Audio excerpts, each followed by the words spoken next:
Well, let me go back to that phrase that I probably threw out too quickly. You become the God you worship, all right? It's almost that simple. You've heard me say in other contexts, your image of God creates you. Your image of God creates you. It validates you.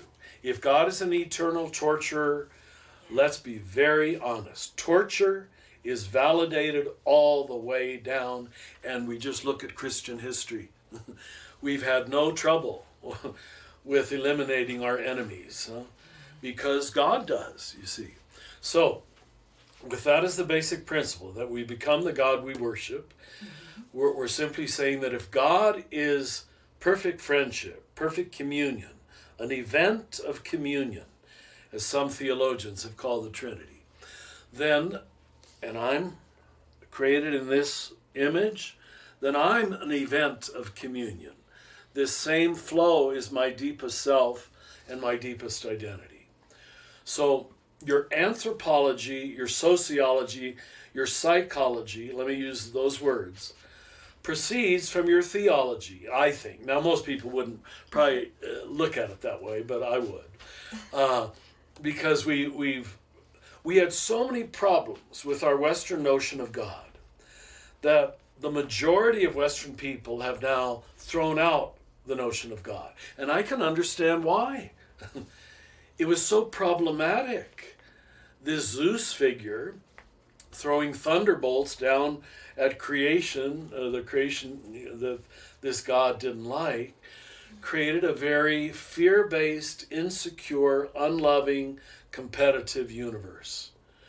So if we can rebuild from the bottom up and say the very shape of God, therefore the very shape of being itself, creation itself, is love, suddenly, well, it probably won't happen suddenly, it probably happen gradually, but sometimes it happens suddenly for an individual. We read reality and our own nature in a very different way. What we were created for, what this is all about.